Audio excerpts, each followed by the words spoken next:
Corona महामारी ने सबकी जिंदगी पूरी तरह से बदल कर रख दी। कोरोना के चलते काफी लोग घर की चार दीवारी में बंद हो गए। लोगों के लिए महामारी एक अकेलापन लेकर आई है। वहीं कुछ लोग एक खास अकेलेपन की तलाश में खास जगहों पर भी गए हैं। लेकिन अगर मैं आपसे कहूं कि एक महिला खास अकेलेपन की तलाश में आर्कटिक सर्कल तक पहुंच गई, तो क्या आप यकीन करेंगे? जी हाँ, इटली की वैलेंटीना मियोज़ो महामारी के दौरान आर्कटिक सर्कल के भीतर पहुंच गईं, जिसकी वजह से वे सुर्खियों में छाई हुई हैं। इटली के एमिलिया रोमांगना की रहने वाली वैलेंटीना घूमने की काफ़ी शौकीन हैं और ट्रैवल ब्लॉगर भी हैं, लेकिन महामारी ने उनकी ज़िंदगी को पूरी तरह से बदल कर रख दिया। घूमने की शौकीन वैलेंटीना ने एक इंटरव्यू में बताया कि जब तक महामारी नहीं आई थी, उनकी ज़िंदगी सड़कों पर ही बीत रही थी।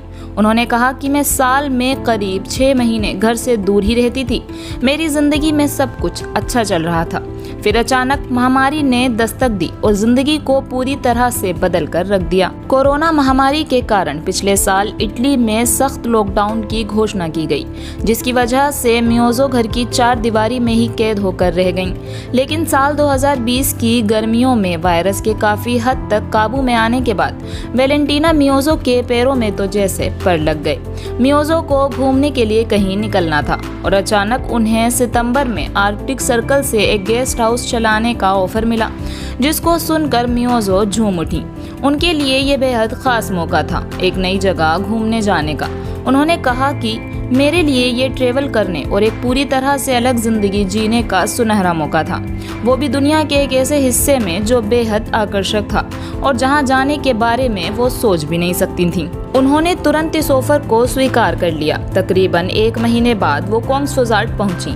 मियोज़ो के लिए ये बिल्कुल नया अनुभव था, क्योंकि कोंग्सवाज़ार्ट में सिर्फ 28 निवासी रहते हैं और यहाँ इटली की तरह ऊंची ऊंची इमारतें नहीं हैं। उन्होंने बताया कि कोंग्सवाज़ार्ट में सबसे पास सुपरमार्केट 25 मील दूर है, सबसे नज़दीक अस्पताल 200 मील दूर है और एक छोटा सा स्थानीय एयरपोर्ट 25 मील की दूरी पर है। अपना अनुभव साझा करते हुए मियोज़ो ने बताया कि सर्दियों में सिर्फ 75 मील प्रति घंटे की रफ्तार से हवा और चारों ओर बर्फ होती है, इसलिए कहीं भी जाना मुश्किल होता है।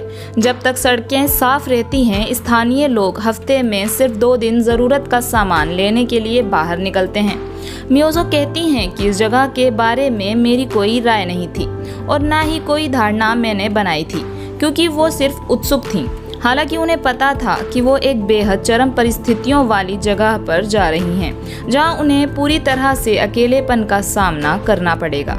मियोज़ो ने बताया कि उनके जाने के कुछ वक्त बाद ही पोलर नाइट्स आ गईं। हालांकि 24 घंटे अंधेरे से वो हैरान नहीं थीं।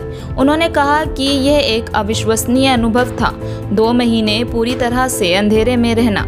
हालांकि ये परेशान करने वाला नहीं था, बल्कि रोशनी में रहना इससे ज़्यादा मुश्किल है। 2 महीने के अनुभव ने मियोज़ो की ज़िंदगी को पूरी तरह से बदल कर रख दिया।